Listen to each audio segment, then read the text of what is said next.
Let's start off on Shamima, because that one has really got tongues wagging on the chats. And I want to know what you think of this, because the way I sort of set this one up, and in case you weren't with us earlier, is my problem is she's become a big political football. It's very easy to just sort of go, well, everyone's got to hate Shamima and she's got to rot in hell because it's political suicide to say otherwise. But I just have an issue logically, because I talk a lot about young people who are groomed online, young people who are sort of fall victim to the gender cult, bombarded with propaganda. They're not old enough to make sensible decisions. And I also talk a lot about we should be deporting foreign prisoners. They shouldn't be eating up our prison estate. So on that logic, Shamima was a child when she left this country, and now she's basically our person somewhere abroad.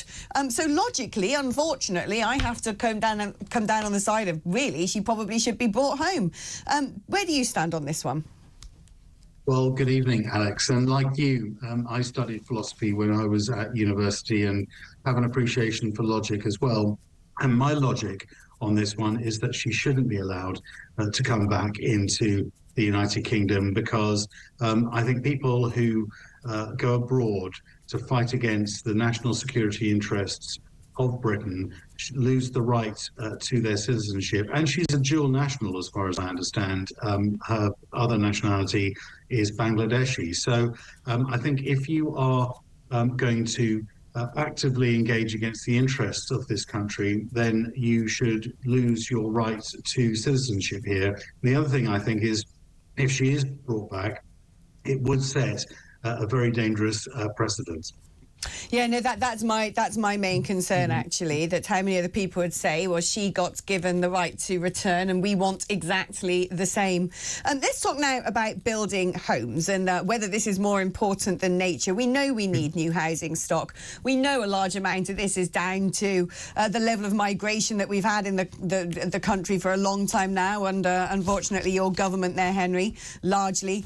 But that, you know, moaning about the past isn't going to change the present. We do need to build more houses. Where should we be building them? How should we be building them? Unfortunately, all of those fields can't be, you know, perfect living spaces for great crested newts when people like me have to pay £1 gazillion every month in rent because there's not enough houses. Well, I apologise for coughing. I'm getting over one of these nasty colds. Oh, I've had that as well. Don't you worry. We've all got it, Henry. I think we should be putting British wildlife above the interests of housing migrants coming into this country. There are projected to be 2.5 million migrants coming into this country over the course of the next 4 or 5 years. And that is the problem in terms of housing. So I think we should solve the problem upstream by getting serious with our borders.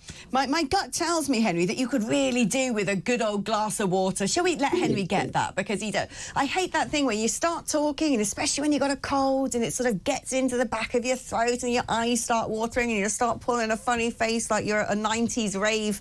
And I could, out the corner of my eye, see that Henry was sort of having that existential moment of Qatar in the wrong place at the wrong time. So let's give Henry's voice a little break and let's see if he can regain himself. Is he all right? Is Henry back, Ryan? OK. Henry, have you recovered from that?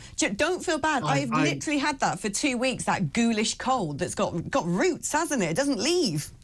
It's really nasty, actually, yeah. So, but I've got my glass of water here, so... Yeah, good. Put a bit of whiskey in there. That will sort it out. That will drive out all the bugs, I'll tell you that much. The whiskey will come later. Good man. Right, we're talking about housing, and we were talking about the fact that far too many people are in the country. We should be prioritising nature over all of the migrants who are now demanding. I mean, if people in this country, they need somewhere to live, don't they? That's just a fact of life. I mean, the problem is we shouldn't have let so many people just come here wantonly without thinking about infrastructure in the first place. But at least one could say Labour are beginning to do something about it, where the Conservative government seem to be blighted constantly by legal cases against deportations. A little talk exclusive here. Labour is managing to successfully deport people. Hold your horses, ladies and gentlemen. It's a big one. Labour have successfully deported 37 people. Woo! That's going to change everything. to Pakistan on Tuesday night. Sir Keir Starmer referred to this as a record flight during PMQs. I mean, it doesn't really cut the mustard, 37 people going back to Pakistan, but at least they're saying they have an ambition to deport 14,500 people with no legal rights to be in the UK by the end of the year. I mean, the end of the year is just around the corner. I'd love to see it happen. It's nowhere near enough. 24,000 people have now been added to the waiting list for asylum. But it's something. How can they seem to be able to do this? Were the Conservative government doing this and just not shouting about it? Or the Labour Party somehow got some sort of magic trick that you guys couldn't figure out?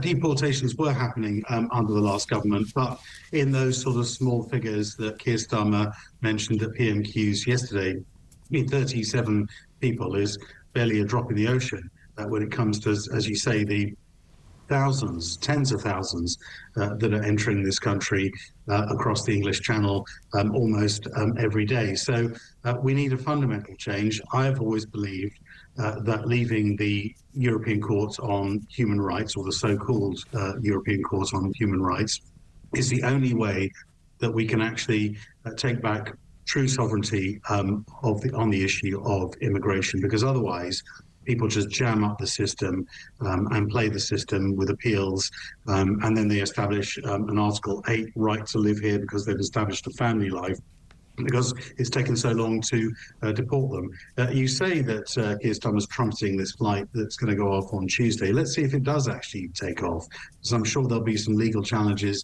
that will be tried until we actually deal with the fundamental problem here, and that is the law surrounding immigration and the courts, and what courts make decisions on that. I'm afraid we're only going to have these totemic flights deporting tens of people, not the tens of thousands of people that need to be deported who have entered illegally.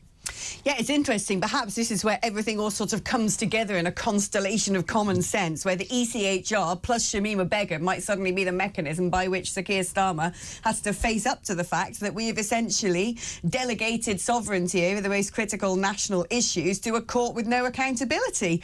It's interesting, actually, because Germany, I heard the other day that one of their ministers, I forget his name now, is now talking about leaving the ECHR. Do you think this is a real possibility? And also, is it not the case that we could just ignore it a bit more? Now, I don't really understand this. I'm waiting for someone to explain it to me. But the ECHR said to us, prisoners must be allowed the vote. I think it was Hurst versus the government or something. And we turned around and said, no, we're not going to do that. And nothing happened. We didn't become an international pariah. No one's standing trial anywhere, as in some sort of, I don't know, prison cell underneath the ECHR courts in Strasbourg. So what happens if you just go, no, we're not going to listen to it? Is that possible? Yes, I think it is possible. And in that case, which was when David Cameron was Prime Minister, Parliament clearly expressed a wish that we didn't think that prisoners should have the right to vote. Parliament should be, and is in our Constitution, sovereign in terms of the decisions it makes. So if Parliament, I would argue, clearly by majority says we won't accept certain rulings from the ECHR because we think they're against our national security interests, then I think that is perfectly legitimate. And, you know, many member countries of the ECHR routinely ignore the judgments that they come to. But, you know, I would prefer much clearer clarity on that, and that is to just leave a court that actually is failing. We're perfectly capable. You mentioned the Magna Carta a few moments ago. Right. We're perfectly capable of our own human rights regime in this country. We've been developing human rights for the last 800 years, albeit it's been a long evolution, whereas many of the countries who are passing judgment, who send judges to the ECHR, have been democracies for not much more than 30 or 40 years. So, you know, I will not take any lectures from countries that have only been recently had democracy, telling this country what human rights and freedom and liberty should look like. Yeah, that's what I always think is so astonishing. The idea that if we left the ECHR, we're going to suddenly have Chop Chop Square in central London and send kids up chimneys is for the birds. Where did you study philosophy, by the way, Henry? University College London. Oh, that's a nice one. I was a Durham girl. Who's your favourite philosopher? Very good. I Descartes. I always liked him. Oh, you're a rationalist, are you? Oh, interesting. I do like Descartes. Some of the time. Some of the time, yeah. I like that. I always like it. I like Immanuel Kant. He's a tough read, The Critique of Pure Reason, but a big fan. So therefore I'm a hybrid, a rationalist, empiricist sort of mélange, if you will.